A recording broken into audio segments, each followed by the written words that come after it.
Welcome back to the Fit Couch. Today I have another great interview with a longtime friend, Ryan Kelly, aka R. Kelly. So this is really exciting. We actually have a lot of personal history together. We probably won't get too bogged down in a lot of that. You may or may not be interested in it, but I'm going to talk about his fight career and his fitness and his journey through life, being sober, and what that looks like. So what's up, Ryan? What's going on, bro? Hey. B-Rad-G. Yeah. Hey, so real quick, maybe we can start off by, letting the audience know, like, when we met, how did we meet? How did that come to? Met through CJ. CJ Stewart. I want to say that was 2003. I think it was sooner. Yeah, maybe 2003. 2003. Yeah. Nice. So it's been a long time, man. Yeah. I think our first interaction actually wasn't the best interaction. Not the best, Not the best, Maybe we can get into that a little bit. We'll just get it all out of the way. How did we first meet? Face. It was. Yeah. There's something about the amphitheater. Oh, that's right. No. Okay, so it was before that. That was 2002. So, you were in the media class, right? Yeah, you were in broadcasting. the media class. I transferred up to Rockland as a sophomore, so I mean, I didn't know a single person there, so everyone thought I was a fucking freshman.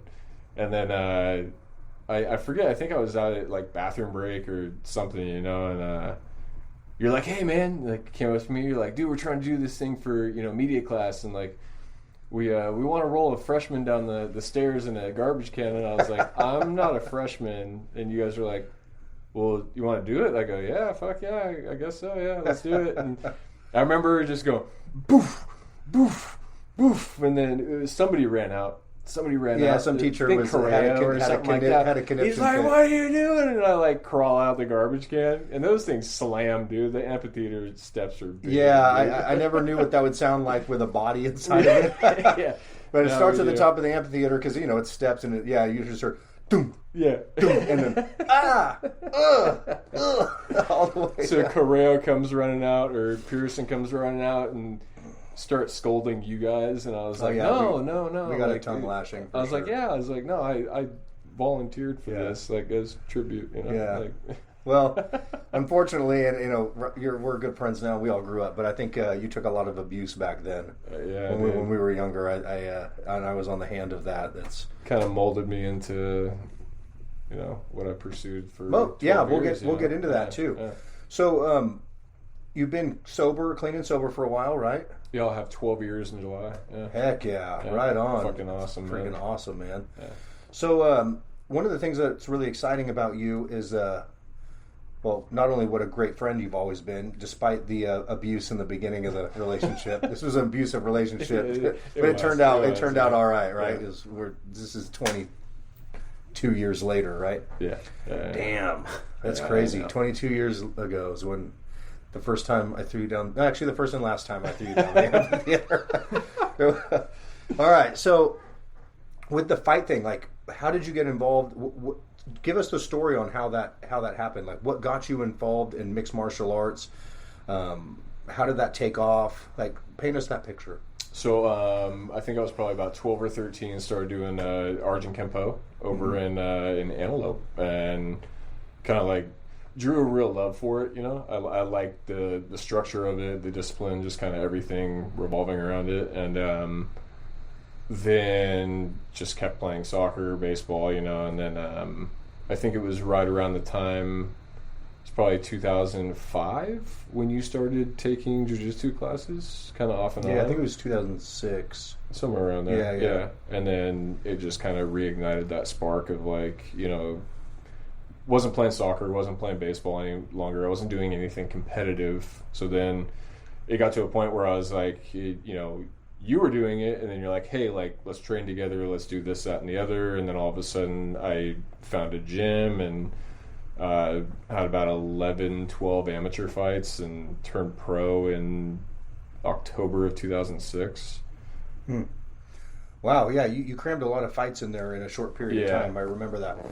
And one of the things I do remember is I was training jiu-jitsu and I was doing full mixed martial arts. So it was jiu-jitsu and kickboxing. But I do remember one time I came over to your house and you're like, let's roll, right? Yeah, and yeah, here yeah. I am training, and Yeah. like you didn't really train, but you like said you were rolling around with some guy, a couple guys that you were friends with or something. Yeah. Anyway, we rolled around for a while, and I remember thinking, damn, for not training, this guy's pretty good. Yeah, You could do something with this. Yeah, So yeah, that definitely seemed like a good fit. And so when you were, how many amateur fights did you say you had? 11 or 12. I think it was 11. In amateur fights. In what span of time? A year. Wow, that's like a fight every month.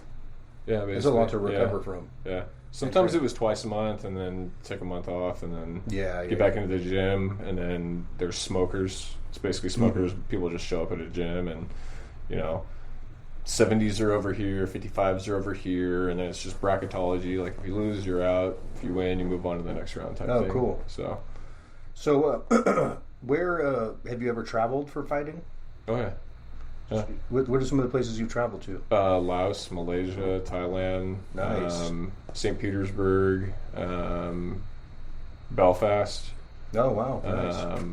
Just all around Southeast Asia, dude. Koh Samui, Koh Phangan, Phuket, Chiang Mai, and then also Seoul. Really? Is there anyone that you fought that you were challenged? You ended up fighting with, professionally or amateur, that ended up turning like big time pro that any of us might know about? Frankie Edgar. Oh, really? I was an alternate on season 5 of Ultimate Fighter, and I lost my spot to Frankie Edgar. Oh, okay. Which I have no regrets about that, because he went on to become lightweight world champ. Nice. It's like, all right, it's a good guy to lose my position to. Yeah, instead of a fucking can of tomatoes, Yeah, at least he wasn't canned the first season or first episode, right? Like, you are dismissed. Yeah, but I fought a lot of good guys, especially with like Muay Thai. I fought like Tutu. I fought Nerpol Fairtex. Oh, okay. I mean, Fairtex has his names on gloves, that most people use. Looks like fighter, but it says Fairtex. So like, fighting a guy like that was kind of intimidating, because I was like, this guy's a fucking god, you know? And it was fun, dude. It was fun. Had a lot of fun with MMA. I think the biggest name that I fought with MMA was had an IKF bout, International Kickboxing Federation, with Donald Cerrone, and that didn't go well. No. We were good for like the first round, and then I kind of overextended on an uppercut second round, and he just switch kicked and just kicked me into a different realm. The air just went it's just out my body. Yeah. And that was about the end of that, huh? Yep. So, what made you get out of the whole fight space? Surgeries. Oh, really? A lot of surgeries, man. Yeah. Contributed from fighting? Contributed from training. Getting ready, camps, man. So when I was in Montenegro, actually, I'm sorry, when I was in Phuket, I was training. My sparring partners were Israel Adesanya, Dan Hooker, Eddie Farrell, and Dave LeDuc. And so we're all 6'3", 6'4", same body build and everything. So we do like this little kickboxer build. Yeah, basically, yeah. We do this round robin, and like Dave LeDuc was like world champion of Lithway, which is Burmese Thai fighting. Okay. It's just gauze and tape, but it's art of 9 lib, so you can headbutt. Oh, wow. And so like we're doing the round robin, and that's I think it was Eddie. I was sparring with Eddie, and he got me in this real high clinch, and then just did a little chop to my Achilles tendon, and I just literally just fell and boom, like this, and was like, whoa, what the fuck just happened? I go to get up, and it's quite literally like a movie. It's like, dude, I can't get up. Really? And all the trainers there, broken accents. Oh, you was trained lower lumbar. You get out, you good. And I'm like, bro, I can't fucking move, dude. Like I literally like a movie. Yeah. And so that was on a Tuesday, and they're like, oh, you go occupational therapy, you go massage therapy, you go I'm like, all right, whatever. And they're like, oh, you strained your lower lumbar, basically. And then I fought that Saturday. Oh, I thought so this was your back that gave out there. Oh, yeah, broke my back. Oh, okay. Broke my goddamn back on a Tuesday, fought on a Saturday. Damn. And then I think I fought in it, broke 9 or 10 mountain. times. Yeah, broke back mountain. Broke back thigh. Yeah, broke back thigh. Yeah. Thigh mountain. Yeah, broke it, and then I fought, I want to say 9 or 10 times after that. Oh, really? Yeah, and then I came back to the States, to get my license reinstated through California State Athletic Commission, and I'm seeing Dr. Banda, and he comes in the room and he's kind of like, when was the last time you had an MRI or an X-ray? And I was like, I'd been seeing a chiropractor and stuff like that for probably 3-4 years, just trying to regular schedule maintenance, upkeep, and just kind of fighting off that the sciatica is what it was. And so he comes in and he's like, yeah, come with me, I got to show you something. And he pulls up my X-rays, pulls up my MRIs. He's like, dude, you quite literally broke your back at one point, and just guess I had a 6.5 millimeter impingement in my L4, L5. I had 30% nerve function in my S1. I ruptured 2 of my spinal templates. One was at a 19-degree angle. The other one was at a 31-degree angle. So that thing quite literally just snapped. How's your back now? It's good. It's good. Because this was a long time ago. We're talking about 2006. So, I mean, it feels like yesterday to me. But yeah, I broke it in 2013. And I didn't get it fixed until June 28th, 2016. Oh, okay. All right. That's still a little while ago, though. But it was a while, yeah. Yeah, but your fight, when did you stop fighting? When's your last fight? 2016. Oh, it was? Yeah. Oh, okay. Cool. Yeah. I took a couple of fights when I went back to Thailand in 2016, probably 4 or 5 months after my back surgery, and just basically I just felt like I was too slow. I just lost all that speed, the hip rotation, developed degenerative arthritis and bursitis in my hips. So it's throwing off that front foot, there wasn't much behind it. Not as much confidence either, right there. Yeah, for sure. So when you decided to get 12 years ago, when you decided to get clean and sober, what was it that sparked that? What happened? So I signed a 3-fight contract with Bellator at the time, 11 months, and I was also going through a separation at the time. So it was a mixture. It was the culmination of a bunch of things. I'm 400 miles away from my parents. It's I'm 400 miles away from anybody that I knew. The peace of mind that I could give them was not to have to worry about me any longer. All the shit that I put them through, all the, sleepless nights and stuff like that. I can never repay that. I can never, do that. But I can ensure that moving forward that they're not ever going to have to experience anything like that. So that played a role. Me going through the separation played a role, because I was kind of fuck this bitch, fuck you, I'm going to get clean, I'm going to win all these fucking fights and go fuck yourself, shit like that. And so it's kind of out of spite. Yeah, it was kind of out of spite, know. And then surfing, dude. That's right. Surfing really fucking just nice. Leveled me, man. It taught me, because that's crazy, because when I look out there on the ocean, I see all these guys surfing, the last thing I think is, look at all those sober guys. Yeah, right. Yeah, right. That's not the connection I would make. No, but, you gotta be a special type of insane to kind of do that shit. But we all got loose screws. So yeah, I know. I tend to agree that most of us who battle addiction or overcome that tend to latch on to other things that could be considered extreme. Yeah. Right? So surfing for me, it was one of those things where you look at something and you go, oh, I can skateboard, I can snowboard. It should be a piece of cake, and it's it's not. It's it took me about a year and a half to be able to actually catch my first wave. Really? So I've never surfed, so this is cool to hear. It's tough, dude. It's tough, but it's also very humbling, because it's there's a sense of serenity and there's a sense of solace and peace when you're out there, but at the exact same time you're super vulnerable. And there's something with the mixture of those two worlds that just creates just this absolute stoke, because it's you're surrounded by sharks.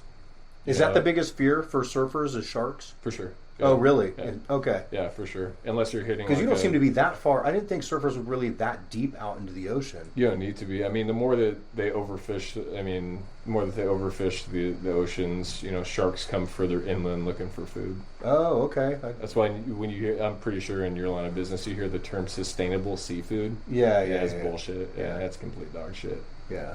So the more that we overfish the seas, the more that these sharks have to come inland, and they're looking for food, man. So, really, have you ever encountered a shark out there? Multiple times. Yeah. Really? Yeah, got bumped. Oh wow! Yeah, I got bumped. I'm sitting on my board, and it felt like it. felt something, dude. I felt like a vacuum pocket almost, like between like the wetsuit on my leg and whatever was in the water, and all of a sudden just get that little rock going, and I'm going, what the fuck was that? And I like look down and I can see a tiger shark taking off, and I'm like, got up on my board and literally just had my hands up on my board and my feet up in the air, and I was like, slowly like turning my board around, looking over my shoulders. I go, okay, all right, I got to get back to shore. So I go, 1, 2, 3. Yeah, tuck and roll. Yeah. I kind of glide and slow down a little bit. And I'm like looking around, like, oh shit. So 1, 2, 3, and then glide a little bit further. Yeah, that'd be pretty terrifying. Yeah. Yeah, so I didn't know that sharks were a big... I mean, I figured it was a thing, because obviously I saw the movie with the girl with one arm who got bitten off by a shark. Yeah, Laird Hamilton's daughter, Bethany. Yeah. So clearly it is a thing that happens. But I didn't know it was like a regular concern, you know? No, she was just throwing wood in the wood chipper, you know? And just just reached a little too far.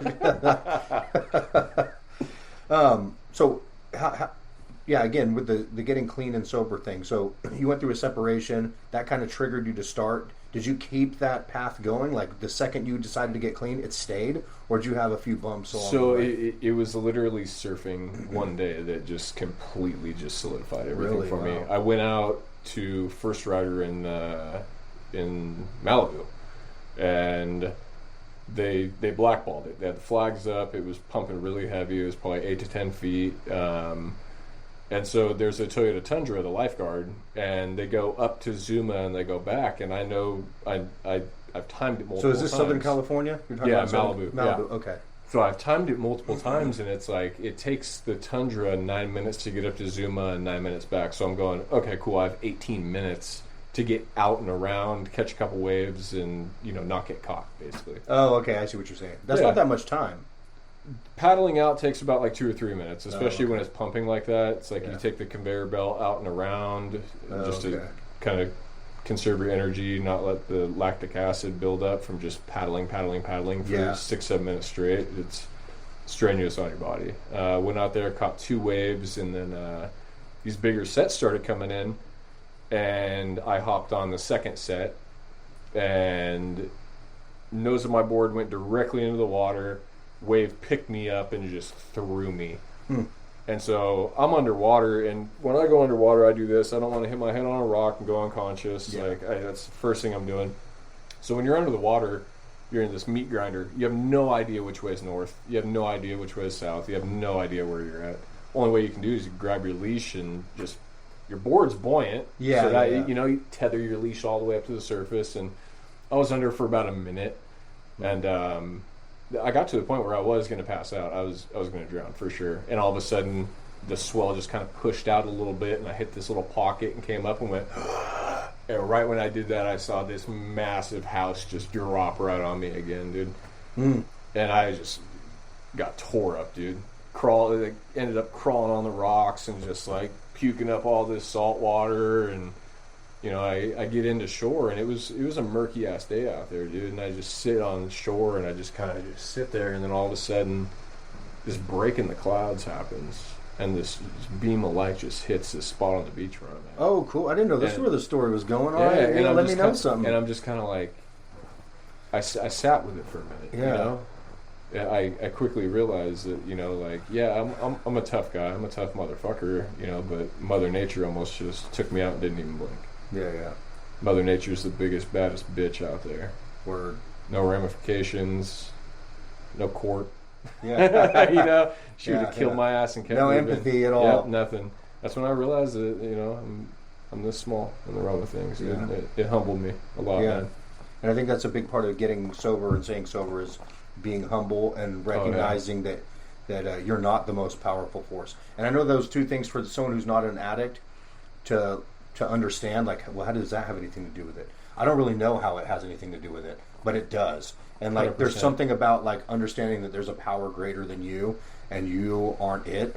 Correct. And that you can draw energy from that source. Yep. If you respect it and tap into it. 100%. It's one of those things that's the biggest foundation, I think, of staying clean and sober. And when you say it to someone who's not in that, hasn't been in that life, they don't make the connection. Like, what is that?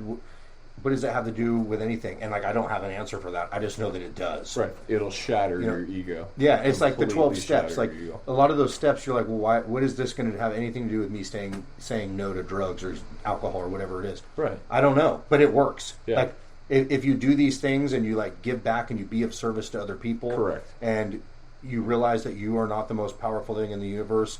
Though it's crazy how those things change your perspective 100%. and change the direction that you how you navigate through life, right? Yeah, just circumnavigating life. Period. I mean, it's just tough. Yeah. But Speaking of serving people, though, as a friend, I know, where am I going with this, huh?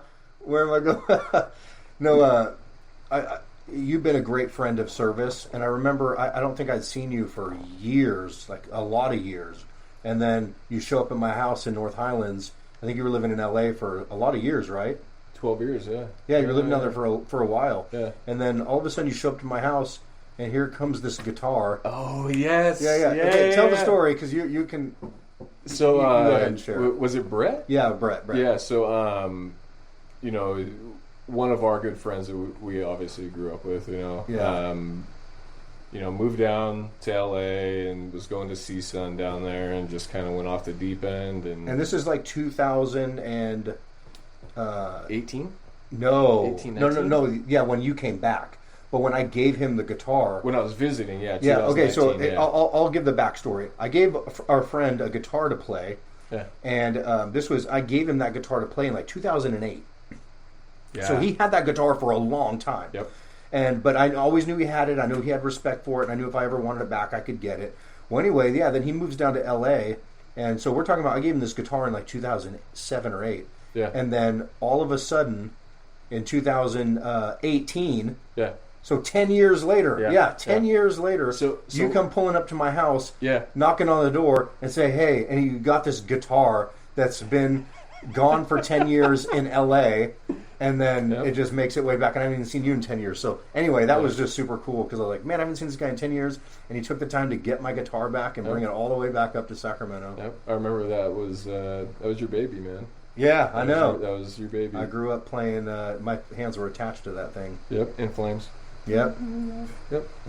Yep. But no, As you mentioned, In Flames, anyone who's listening, they see that tag in my... greatest band alive. Yeah. Yeah.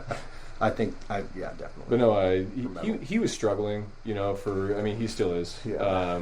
But what I would do is, you know, when I finally reconnected with him in like 2018, 19, somewhere around there, you know, he was homeless. He actually preferred to be homeless, you know, and like to Brett, that's kind of it makes sense, you know, freedom, you know. It made sense for his brother, but I thought he was going to be better than that. Yeah, But, same, dude, yeah. same. He chose Yeah. drugs instead of academia. So Yeah. no, I'd go and like crackademia. crackademia. Yeah. Well, no, so I'd go to his camp, you know, the forest, the wilderness he was living in. Yeah. And like, you know, I still like love him like a brother, you know. So it's like, hey, like, you need any clothes washed, you know, anything like that. So what I would do is like once every week or once every 2 weeks is like I'd empty out my pantry, canned food, just a bunch of stuff, and put him like a gift package together, and then drop off fresh. But he didn't have the laundry. guitar out in the woods while he was home. He did. Oh, really? Yeah, he did. Yeah. Oh, Yep. shit. Yep. So then finally, like, I was dropping off laundry to him one day and taking his nasty crap home to throw in the washing machine, and he's like, hey, can you hold on to this for me? You know, if you hold on to this for me. And then probably like 3 or 4 months later, he's like, yeah, I don't even fucking want it anymore. And that's when I was like, oh, I'm gonna. That's wild. I'm So gonna visit. I loaned my guitar in 2008 to my buddy. He Yeah. moves down to LA, brings it with him, Yeah. ends up getting addicted to drugs, and then becomes homeless. Yep. And then in the middle of his homeless camp, 10 years later, here's my guitar coming back up to Sacramento. Yep. It's wild. Crazy. The guitar's seen some things. Bro. Yeah. That guitar is definitely, man, that guitar better, Yeah. it could testify in court, I'm Right? sure, I on know. some serious things. So as far as sports or athletics and fitness goes right now, like, do you have any adventures that you're diving into? Are you like, have you turned to yoga? Have you turned like Pilates? You got the Pilates body? You got the karate body? Or the karate body? Or are you just kind of like not working out at all, just focusing on your No, business? I'm in the gym. Okay. Yeah, cool. I'm in What the does that gym. look like? Share with us. anywhere between 5 and 10 miles on the bike, and then that's my warm up. Get blood pressure, heart rate up, and break a little bit of a sweat.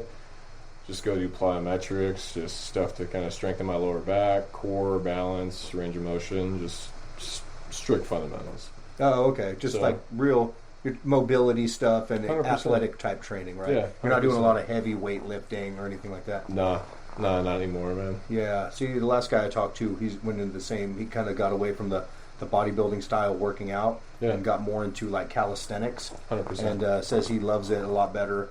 And Yeah. I can see the value in that now that I would have like laughed at before. Right. Because like I don't know, I'm older now, and I don't know. Your mind changes about certain things. 100%. And so, like, getting jacked and big is definitely my thing. I haven't lost that yet. But Right. I can see how one would want to focus on, like, handling their own body weight. And I'm Right. sure the things that I do aren't always, like, the healthiest.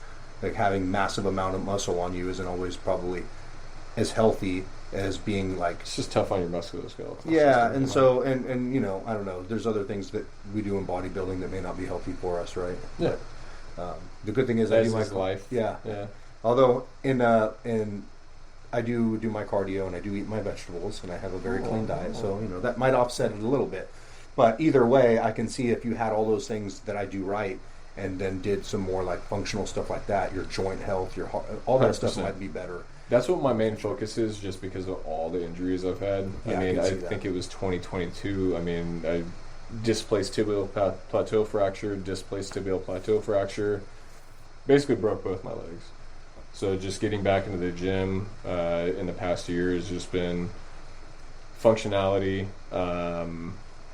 obviously, balance, core strength, range of motion, just all the fundamentals. Yeah. And then, if I'm going, it's like, yeah, I'll go hit biceps, or I'll go hit curls, or I'll go hit, lats or something like that, just to kind of, polish it off. Yeah, a but that's little not bit. your primary focus. No, my primary focus is just keeping my body from, being in pain every day. Yeah, no, that's great. I think that's a great goal. I think that's something that we all should do more of, and I could use more of that. Dude, it's honestly For it does sure, especially wonders for mental as health. like I'm still young. We're all still young, but Yeah. 39. I'll be 40 in not that long, and then I'm just starting to notice like I'm healthy and my joint, I don't have pain or I don't have injuries, but I definitely know I have to warm up a lot longer before I work out. Oh, yeah. My warm up takes longer to feel like safe to train hard. Right. Whereas before I just jump in there and just start training hard. Now it's like I got to get my joints Lean into it. Yeah, exactly. yeah. I got to dip my Yeah. toes into it, and so that's changed. So I totally understand that perspective on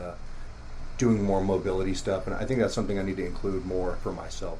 But what I'm really excited about, and I think what people want to hear about, is everyone likes fights. Everyone likes fighting, right?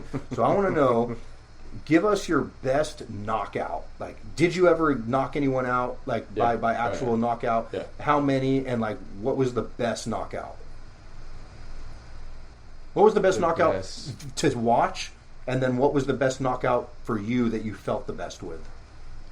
So, best knockout for me was... Because those might be different. You might like have inner Yeah. emotional, you were happier about it. So, best knockout for me was Elvis Hinkle. That was 2007. And I watched so much tape on him. Just like, that's why I had a lot of my stuff taken off of YouTube after 2008, is because people have tendencies. And it takes a lot of reprogramming to get those, to, unravel those tendencies. Yeah. I watched a couple fights of his, and I forget what it was, but he did this thing right before he shot, for a single leg or a double leg. Yeah. And I'm kind of feeling him out, and we get through the first round, get to the second round, and he changes levels on me. I'm going, okay, all right, like, yeah, I'm waiting for it, and dude, the second that he shot, it was telegraphed like somebody picked up a fucking rock off the ground and was like, I saw it coming from a mile away. So right when he shot, I just patter stepped back and threw that knee right into him, and dude, they collided, man. Really? He just went Where'd it hit him? square in the face. Yeah. Eye, mouth, chin. Oh. Yeah. Ooh, Because he shot, and I just literally just went from southpaw, patter step back, threw that left knee up, and just done. He was out before he hit the canvas. Slight. Or good night, right? Sleeping. Oh yeah, he was done. Yeah, he was out. He was out. That seems like over a minute. cool one to watch, though. But I could see how in your mind that was really cool. Would be really dope to like be in, because it's like I studied this guy's tape. Exactly. I saw it coming, and then like I was able to like put into practice the things that I practiced. Yeah, I capitalized on it. Yeah. 100%. So that would be really rewarding for sure. What do you think the best? And maybe this is the same answer. But do you have a different knockout that you think was like the crowd would have gone way more wild or went way more wild on? Yeah. So Flaco Miranda in 2012. I again watched video on this kid, and I realize every single time that he gets something up the middle, he squares his body up and does this, and it's kind of like, okay, like, so throw a couple feints and get him to kind of I call it herding somebody, not hurting somebody. Yeah, herding like, them, like cattle. Sheep herding. Yeah, exactly. So if I'm moving backside and cut them off and make them move my way, and then he steps together and squares off. Yeah. So I ended up throwing. I threw a head kick and then circled around him, and he dipped out, and then he went to the corner, and I threw a front kick. And I threw the front kick to load up when I came down with the elbow coming over the top. And he just immediately went like this. And I had trained for probably about 2 months on that exact thing. Front kick, if the elbow doesn't get through, clinch, swivel, knee. And it worked. It was brilliant. I couldn't have pulled it off any better. So what happened was I threw that front kick. I saw him go like this. And I got to about right here. And I was like, nope, grabbed his head, swiveled around, and just popped him one knee. Okay, so both the knockouts were knee knockouts, huh? Yeah. Ooh. I'm a long boy, bro. Yeah, you got those. You got those knees like stilts. Yeah, right. Yeah. Got to use them, man. So now, tell me the 2 best times you got knocked out. Never been knocked out. Really? Got multiple TKOs. Oh, okay. So what was your worst what was the worst like TKO or even knockdown? I could tell you that one. It was against Rafael Urena. And so we're rolling on the ground. I'm passing his guard. It was a good flow for about like 30 or 40 seconds. And then I tried something so fucking stupid. I can't remember what it was, but I tried something stupid that like word of the wise, don't try anything that you haven't trained. Fucking stupid. So what I do is I grab his ankle, and what I'm trying to do is, I have one leg draped, and I'm basically waiting for his right arm to come down so I can, flip him off of me. Yeah. And he just weighs down on me real hard, and as I'm reaching for his ankle, he quickly just like pins my shoulder and just jumps into mount. And I'm like, great, dude. Like, this guy's a brown belt in Brazilian Jiu-Jitsu. Like, I'm in uncharted waters right now. And so he's just on top of me, just dropping these elbows, dude, just like one after another. And I was fine. I had gable grips, like, over and under, real close to his chest. So he didn't have a lot of power. No. But then... to keep the fight interesting, obviously, crowd pleaser, I'd get down and just fucking throw a hammer fist, at him, from my back, know, so I'm just like, oh, take that. And he's like, it isn't really good. Yeah, he just kept on going. Yeah. And, I was fine, but he just kept laying these nasty elbows just across the entire side of my head, dude, and Herb Dean pulled him off of me, and... I got in Herb's face. I was perfectly fine. I wasn't concussed, nothing like that. And then Herb was reffing these fights? Yeah. Really? Yeah. Oh wow. Yeah. So I got in Herb's face. I feel my mouthpiece, and I was like, "Dude, what the fuck?" And he's like, he kind of looked at me like, "Oh, you are okay." Like, it is what it is. But I realized probably within about an hour and a half, my head was lumped up like a watermelon, dude. I took so many elbows to the side of the head; it was brutal. Oh wow! And by the time I got home, I don't even remember the ride home. I'm pretty sure I was concussed, but I was saying some of the funniest shit. My brother-in-law was just laughing the entire time in the car. Huh? Yeah, because I'm just like saying just random tweaker shit. Yeah, like you've been driving up for 3 days. Oh, look at their cones. Yeah, look at these guys working on the roads, fucking fags. You know, just stupid shit. But yeah, I wake up the next morning and I just got a splitting headache, and I walk into my bathroom and I'm like, what the? I look like Jeff Bezos from South Park, you know, just like massive head, dude, just like lumped up. I was like, dude, that was bad, man. So I think that was probably like, it was either that or a Thai fight that I had in Bangkok, because, you know. Did you get your cock banged? I did not get my cock banged, yeah. But no, so the way that Muay Thai works is basically like, you know, you can sweep. There's absolutely no ground game. Yeah, but you can knock them down with a sweep. Exactly. Yeah. Yeah. So I was chopping this dude up, just leg kicks, trying to get his, trying to kind of lighten his punches a little bit, and yeah, I just got caught with an elbow coming in real hard, dude, like real hard. Just so like, both your knockouts were with knees, and the both times you got TKO'd was with elbows. Yep. Yeah. Yeah. Yeah. So I felt confident enough to keep on pushing forward, and I just walked right into it. It was literally like this. Ooh, straight up. Yeah. Right to the chin. Oh yeah. Oh wow. Yeah. I collapsed like, you know, like a lawn chair, just like this, just like knees hit the ground first, and just like laying there like this, and I wasn't out, but I was just fuck yeah, I was done. Huh. Yeah, I was done. But yeah, most of the injuries tend to happen in training, which is wild, huh? All of them.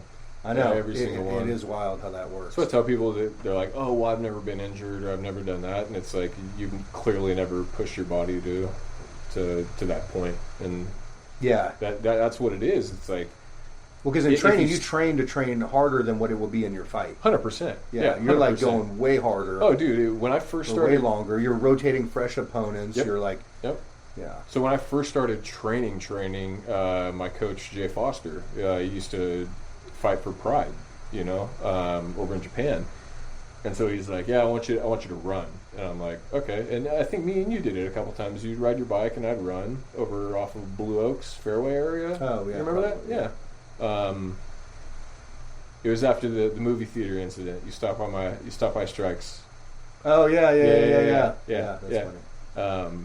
But he was like, "No, I want you to run," and I go, "Okay, like, what's the objective?" Just disclosure, him and I kind of got into a little fight in the movie theater parking lot. I don't think it was a fight. Yeah. You headbutted me and I punched you. Yeah, so it was, yeah. I was a dick. Don't smoke cigarettes in movie theaters, guys. Yeah. But no, we were both drunk. Hey, I know what it was. It was Beer Fest. It was. We went and saw Beer Fest. Yeah. We were all trash. Yeah, we saw Beer Fest. We were drinking beer in there, and then.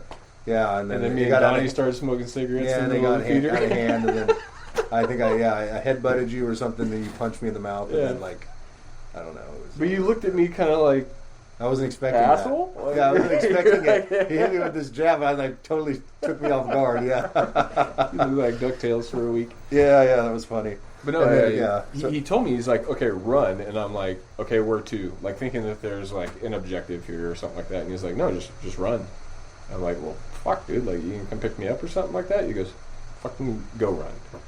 And so I remember multiple times, like, my body couldn't physically do it any longer. And I'd collapse and just be kind of like, body was cooked, dude. Yeah, I feel about that after 2.5 miles in. Yeah, now I can't even run a mile if I wanted to. But no, it was very... It does something to your psyche when you realize that you're consistently running past these places that you broke down at. You could not take any more. And I'm jogging past that spot that I collapsed in. Time and time again. And I get what he meant, you know, just keep running, dude. Keep running. And it was something psychologically driven that, you know, clicked. I was like, wow, like, and you get such utter fulfillment out of like literally jogging, not even winded, past that spot where your body could physically not even go any further. Yeah, it's cool to see the progression. Oh, 100%. And so that's where the whole entire, longevity of everything and just the training aspect of it was kind of like, okay, there's levels to this shit. Yeah. But every single time I'd pass a spot where I'd collapse, or I'd pass a spot where my body just physically could not go any further, and I'm sitting there going, I got plenty of wind left. And it was a great feeling to understand that, you're quite literally looking at yourself progress. Yeah, that's great. Yeah, which translates in everything in life. 100%. Right? Yeah. Yep. So I'm going to do something different this time since we have a history. I want you to tell you tell one, and I know there's a lot of them, and I'm putting you on the spot right here. So I don't suggest, right. I don't think that you're going to have the best one come to mind, because there's a lot of them that we probably forgot more of these than we'll remember. Okay. But share with the viewers, the people who are watching this. I'm going to get a little vulnerable here. Right. One good, funny story that you have of us, and you can tell any story you have, any of them of you and I, and I'll put this on the internet. And so, oh god, don't purposefully pick the most embarrassing one. No, I'm not. I'm trying to think of a medium, a happy medium. Okay, yeah. Because there's a lot of all of them. Fruit Loops, the Mazda.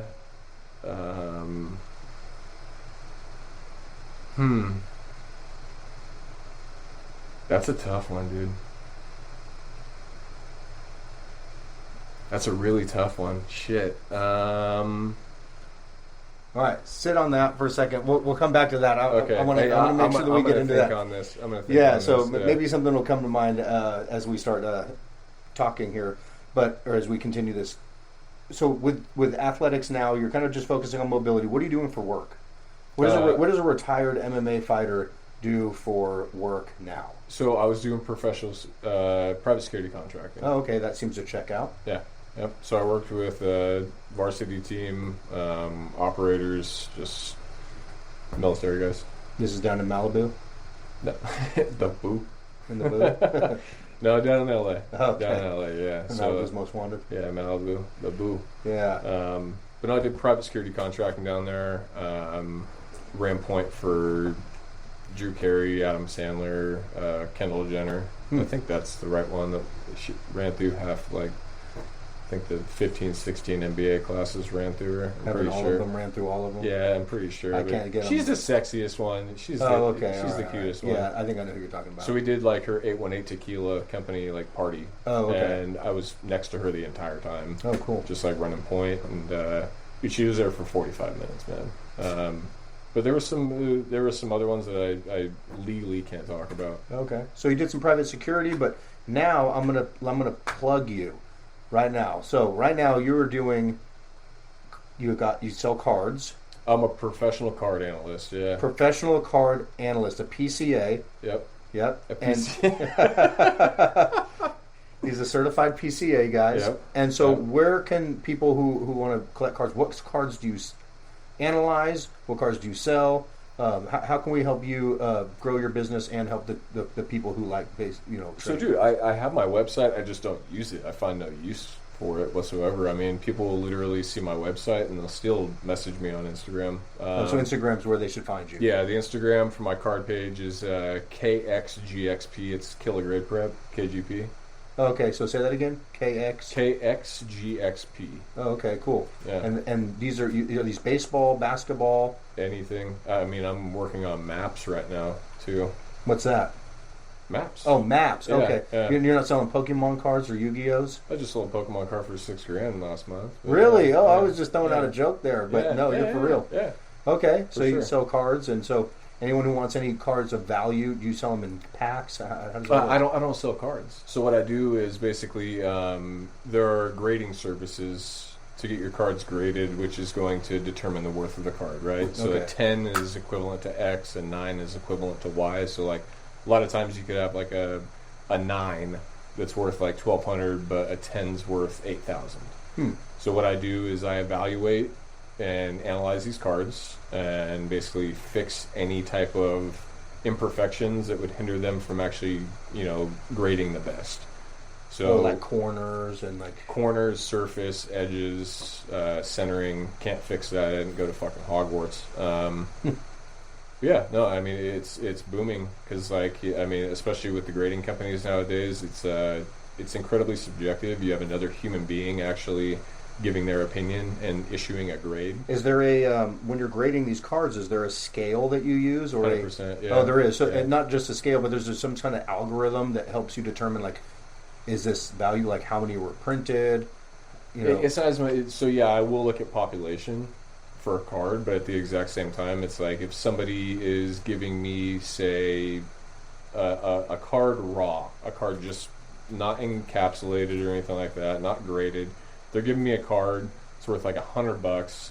Basically, I'm charging them a price to actually work on the card and get it ready to send out to submit to a grading company. yeah. So what I'll do is I will analyze price points, and I'll go, okay, well, hey, this card's worth 100 raw. It's worth 110 or 120 at a 9, but it's worth 700 at a 10.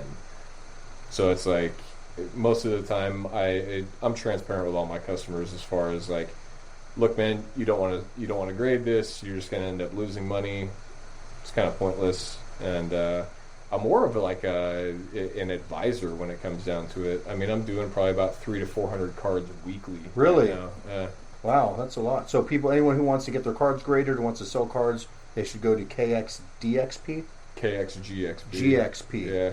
All right. So now that we're going to shift back, did you come up with a story? It was when we were. It was down in Cobblestone.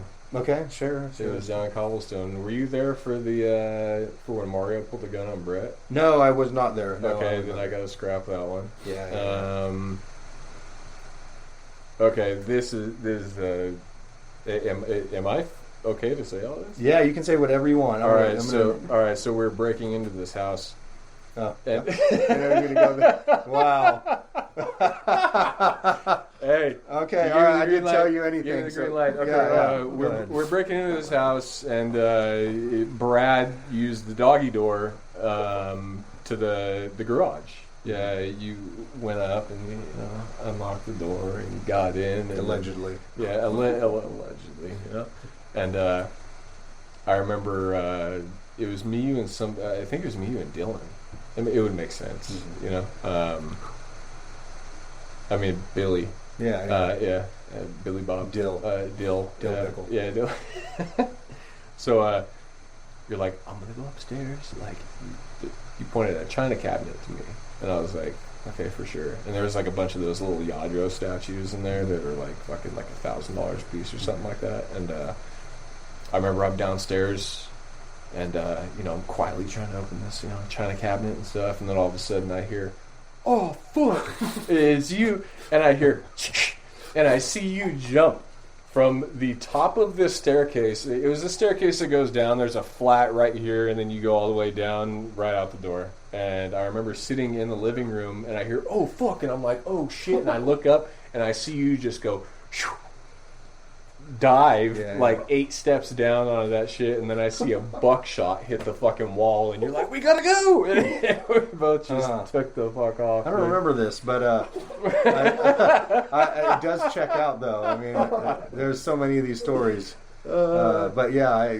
that definitely sounds like something that we did. that was one of them, because I heard fuck, and then boom, and I see you jumping, Yeah, jumping off stair banisters and breaking into houses is definitely things that happen more than once or twice. Yeah, for sure. Yeah. Doggy doors as well. I was very skinny back then. I could hit the. You lived off hiding Fruit behind. Loops, man. Yeah, I was hiding behind stop signs. Yeah.